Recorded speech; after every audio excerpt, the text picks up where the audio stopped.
Well, looks like I'm running out of light. Surprisingly though, it's actually brighter looking at my camera here than at the door. So I was doing that. Now the question is should I go ahead and cross the whole thing? That is the real question, or should I just leave it like that? So I could go ahead and cross like this. What do you guys think? X or just like that? Either way, it's definitely a lot. It's going to be a nice big door, and with the frame up work and everything on there, it should be able to stay nice and true, and should be here for a good long time. As always, we're going to go ahead and put away our tools and lock up. But as always, I appreciate you guys for being here and being part of Jobu Sports Report, as well as Jobu's Day Job, where we do a little bit of everything. Peace out.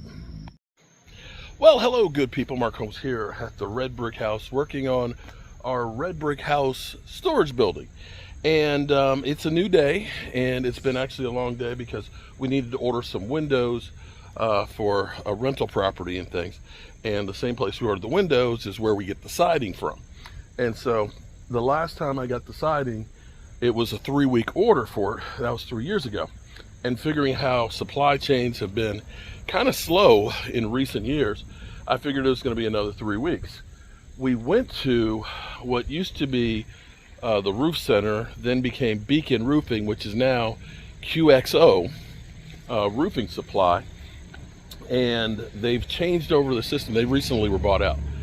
They changed over their system. They found out they actually had some of this in Winchester, which is about 2 hours away.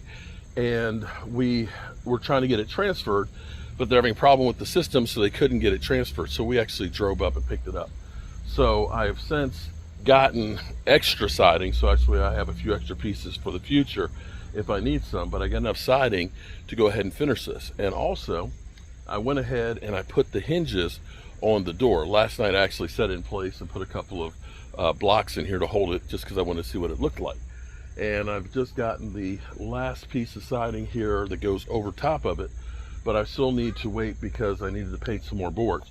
So I'm going to need to rip those down 3 inches so I can put them up underneath of the gable end here, and then I can run my J-channel up, and then I can do the rest of the siding on that side. On this side, I've got to find my level point for where my soffits are going to go, and run that J-channel across there, and then I'll cut that piece to go in there. And that way I think I can actually have this side actually finished today. But before I do that, I'm going to cut the grass, because I want to cut the grass. I'm going to put my lawnmower actually in the building, so that way I can see where I can put my racks for all my shovels and stuff. Well, good morning, good people. Mark Holmes here, and as always, I appreciate each and every one of you guys.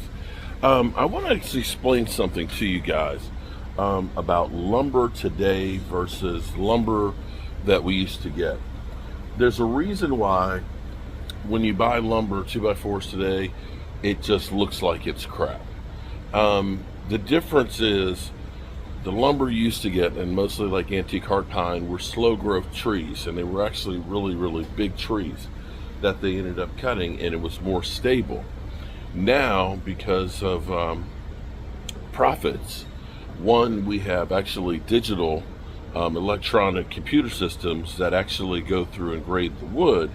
And the second most important part of it is it's fast growth trees.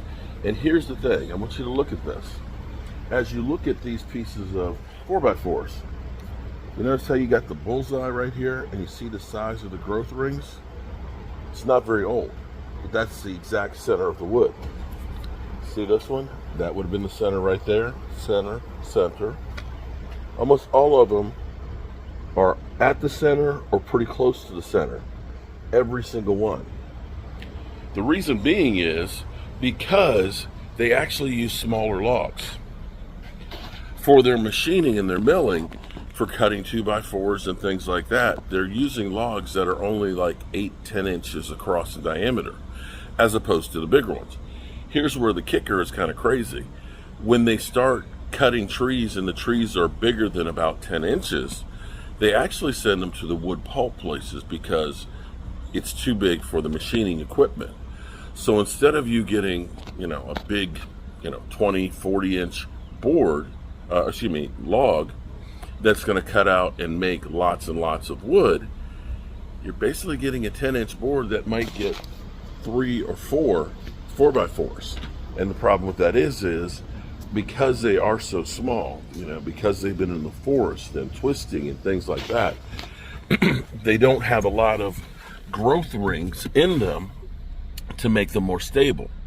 And so I'll show you the difference of a piece of antique hard pine. When you see the growth rings that are really, really tight and you just see tons and tons of them, it's because it's grown over time. Okay, so here's where we are right now. I've actually got to go over and do some work on another project, and it's been raining a little bit out here, but we did get the tar paper. Mike got the tar paper on this morning, and that's definitely going to keep us from getting any water in right now. And the door, of course, we have on hinges now, and I think the door looks really good on here. So I'm going to go do some more work over another spot, and then I'm going to come back and I'll end up taking these boards right here. They're 1x4s, ripping them down to 3 inches so they'll match up with the 2x4s up here, and put those underneath of it so I can run my J-channel all the way up. I do need to put a little bit more of the house wrap on there, but then I can finish off the siding on the front here, and I can put my J-channels up and cut the last piece that's going to go in there, and at least this side of it will be in great shape. Now I'm thinking what I might do, since we have the trees and stuff like that, is put some racks on the side here, so that way, like extra siding or ladders and things like that, that I can hang on the side of the building and use that space, because you won't really see it, but it'll give me more space so I can keep stuff that's long. And the good thing is the building's 12 foot long, so hopefully it'll hide most of that stuff. Like we're gonna have extra siding left over, and we'll be able to use that. But I do want to show you guys something, and it's nice because I just came down to the building where I actually have some tools and stuff. I will start to get that organized now that I have a door and I can lock it.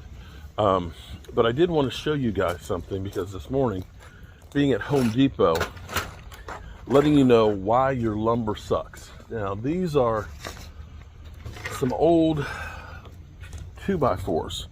We had a shed. Get that plywood out.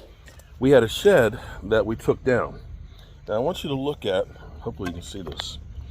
Look at the grain on this.